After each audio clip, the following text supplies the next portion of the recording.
Hi, I'm Julie Vulcan. I'm an artist in the current Terra Infirma Sovereignty and Memory exhibition, and I am a cross-disciplinary artist working and living on Gundagara and Darrabul country southwest of Sydney. My practice has evolved over quite a few decades, and I've always been an artist. I went through the art school system in the early 90s, and I'm kind of one of those artists that's a bit of a jack of all trades. I never trained in one particular discipline. So for me, it's always more about the ideas or the concepts that I'm grappling with, or the things that I want to kind of uncover or expand on, and then finding the right form to express that. So very early on, I've always made kind of immersive installations. Earlier, they were more video and sound. Then I kind of moved into theatre and live performance and performance art. But always the through lines have been about creating these spaces for people to come into and be immersed and to kind of slow down and take time out. I'm really interested in kind of warping time. So DARKpassage has actually gone through a few little transformations. It originally was an idea that I came up with in terms of thinking about night and how we inhabit the night and what that means in an urban environment, and particularly around women.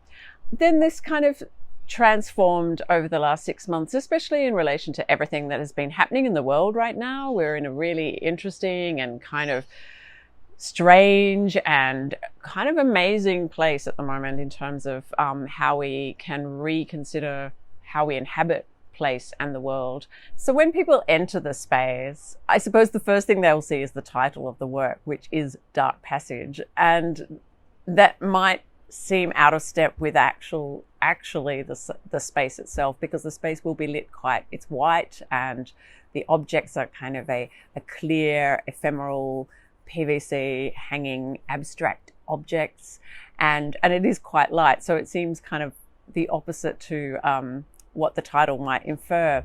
But I think I'm playing with those ideas and those darkenings of histories. And so the other side of that is that you will enter and you'll hear a kind of a continuation of the urban space that you've walked out of from the street into the gallery. But as you walk through the passage, that will shift. And so hopefully by the end of the passage, you will start to notice more kind of presence of birds or just sounds that are not so urban focused.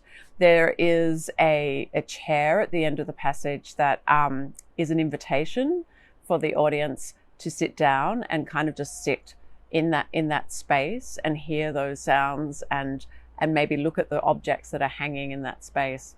The objects themselves are actually kind of an abstract, I suppose they're an abstract version of what I call moonlight on gums. So it's kind of like those beautiful textures and glints that you get on gums when the moon hits that very smooth bark, where the bark hasn't kind of where the bark's peeled away, and you get these like beautiful kind of shapes that kind of glow in the night. And so that is kind of like where those objects are kind of taking their resonance from, and everything there is in this kind of invisible space. So they are kind of ghostly. They're kind of saying, we're not here, but we are here. So I'm hoping that people will just kind of move through that space, and slowly consciously they'll start to kind of uncover some of these sounds. It might evoke some ideas for themselves, or it might kind of just settle them, and that hopefully they can take a little bit of time to just be in that.